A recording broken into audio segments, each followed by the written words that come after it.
ఈ మధ్యకాలంలో అమ్మాయిలు అబ్బాయిలు ప్రేమలో మోసపోయాం అని చెప్పి కొంతమంది ఆత్మహత్య చేసుకుంటున్నారు. అబ్బాయి మోసం చేశాడని అమ్మాయి, అమ్మాయి మోసం చేసిందని అబ్బాయి. అసలు కనీసం ఇంట్లో తల్లి తండ్రి గురించి ఆలోచించడం లేదు.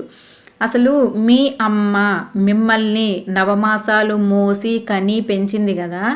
ఇప్పుడు డెలివరీ అయ్యేటప్పుడు ఎంత పెయిన్ ఉంటుంది. ఒక్కొక్క తల్లి అయితే అసలు ఆ డెలివరీ ప్రాసెస్లో ప్రాణాలు పోయిన వాళ్ళు కూడా ఉన్నారు. అసలు మీ తల్లి మిమ్మల్ని కనడానికి పడిన నొప్పి కంటే మీ నొప్పి కనీసం ఒక మూలకి కూడా రాదు. నిజంగా ఆ పురిటి నొప్పులు ఎలా ఉంటాయో ఒక తల్లికే తెలుసు. ఒక తల్లి బిడ్డని కన్నది అంటే ఆ అమ్మాయి మరో జన్మ ఎత్తినట్టే.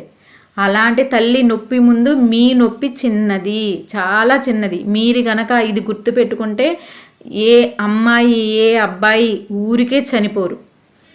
అలా మధ్యలో వచ్చి మధ్యలో వదిలేసే అమ్మాయి అబ్బాయి కోసం మీరు ఎందుకు చనిపోవాలి? మీరు చనిపోవడం వల్ల వాళ్ళల్లో ఏమైనా మార్పు వస్తుందా? వాళ్ళు హ్యాపీగానే ఉంటారు, వాళ్ళల్లో మార్పు రాదు. 1-2 రోజులు ఎవరికైనా బాధ ఉంటుంది, తర్వాత మర్చిపోతారు. కానీ జీవితకాలం ఈ బాధను మోసేది కన్న తల్లి తండ్రి. తల్లికి చాలా ఎక్కువ ఉంటుంది, తల్లికి చాలా ఎక్కువ బాధ. ఇలాంటి పనులు ఎవ్వరూ చేయొద్దు. మధ్యలో వచ్చి మధ్యలో వదిలేసే అమ్మాయి కోసం నువ్వు చనిపోతున్నావు కదా.